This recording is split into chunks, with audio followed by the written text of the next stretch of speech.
शान्ताकारं भुजङ्गशयनं पद्मनाभं सुरेश्वरं विश्वाधारं गगनसदृशं मेघवर्णं सुमांगमं लक्ष्मीकान्तं कमलनयनं योगवीर्यानगम्यं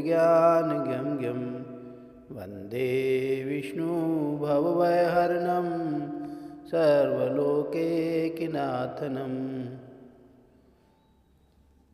धर्मराज युधिष्ठिर ने भगवान श्री कृष्ण से कहा कि कृपया करके पौष माह के कृष्ण पक्ष की एकादशी के विषय में विस्तार पूर्वक बताइए। इस एकादशी का क्या नाम है, इस व्रत का क्या विधान है, इस व्रत के करने से किस फल की प्राप्ति होती है, कृपया सब विधान पूर्वक कहिए। भगवान श्री कृष्ण बोले, पौष माह के कृष्ण पक्ष में आने वाली इस एकादशी को सफला एकादशी कहा जाता है। इस एकादशी में भगवान विष्णु की पूजा की जाती है। जो व्यक्ति भगवान विष्णु की पूजा करते हैं और एकादशी का व्रत करते हैं वह सदैव मुझे बहुत प्रिय है। हे राजन, द्वादशी युक्त पौष कृष्ण एकादशी का महात्म तुम एकाग्रचित होकर के सुनो। चंपावती नगरी में एक महिष्वान नाम का राजा राज करता था। उसके 4 पुत्र थे। उन सब में सबसे बड़ा पुत्र, जिसका नाम लुम्बक था, वह बड़ा पापी था। सदैव ही देवता, ब्राह्मण, वैष्णवों की निंदा किया करता था और अपने पिता का धन नष्ट किया करता था। जब राजा ने अपने बड़े पुत्र लुम्बक से बहुत दुखी हो गया तो उसे अपने राज्य से निकालने का विचार किया और एक दिन उसे उन्होंने अपने राज्य से निकाल दिया। तब वह पुत्र विचार करने लगा कि मैं कहाँ जाऊं और क्या करूं। अंत में उसने चोरी करने का निश्चय किया।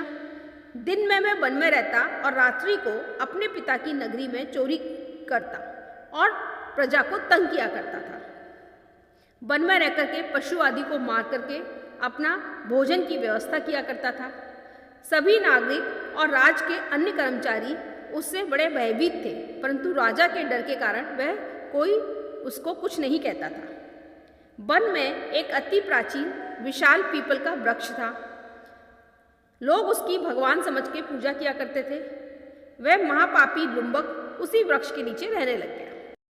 कुछ समय पश्चात शीत के कारण पौष मास में कृष्ण पक्ष की दशमी के दिन वह रात्रि को सो नहीं पाया और अत्यधिक शीत होने के कारण उसके हाथ पैर अकड़ गए। सूर्योदय होते होते वह मूर्छित हो गया। दूसरे दिन एकादशी के दिन मध्याह्न में सूर्य की गर्मी पड़ने पर उसकी मूर्छा समाप्त हुई। तब वह उठ करके भोजन की तलाश में निकल गया। गिरता पड़ता वह वन में गया, परंतु इतना सामर्थ्यवान नहीं था कि वह पशुओं को मार सकता। अतः पेड़ के नीचे गिरे हुए फल उठा करके वापस उसी पीपल के वृक्ष के नीचे आ गया। उस समय तक भगवान सूर्य अस्त हो चुके थे। अब वह भगवान का जिस कारण से वह फलों को भी नहीं खा पाया और उसने फल पीपल के पेड़ के नीचे रख दिए और दुखी होकर के लेट गया। उस रात्रि को दुख के कारण उसको रात्रि में नींद भी नहीं आई। अनजाने में उससे एकादशी का उपवास हुआ और नींद न आने के कारण जागरण भी किया उसने, जिसके कारण भगवान विष्णु उससे प्रसन्न हो गए और प्रसन्न होने के बाद उन्होंने एक अति सुंदर घोड़ा उसके अत्यंत सुंदर वस्तुओं से सजा हुआ उसके पास पहुंचाया और आकाशवाणी की कि हे राजपुत्र, श्री नारायण की कृपा से तेरे पाप नष्ट हो गए। अब तू अपने पिता के पास जाकर के राज प्राप्त कर सकता है। ऐसी वाणी सुन करके वह अत्यंत प्रसन्न हुआ और दिव्य वस्त्र धारण करके भगवान आपकी जय हो ऐसा कह करके अपने पिता के पास गया। पिता ने भी प्रसन्न होकर के उसे समस्त राज का भार सौंप दिया और स्वयं वन के रास्ते चल दिए। अब लुम्बक शास्त्रानुसार राज करने लगा। उसके स्त्री, पुत्र आदि सारा कुटुंब भगवान नारायण का परम भक्त हो गया। वृद्ध होने पर वह भी अपने पुत्र को राज का भार सौंपकर वन में तपस्या करने चला गया। और अंत समय में वैकुंठ को प्राप्त हुआ। अतः जो मनुष्य इस परम पवित्र सफला एकादशी का व्रत करता है उसे अंत में मुक्ति मिलती है।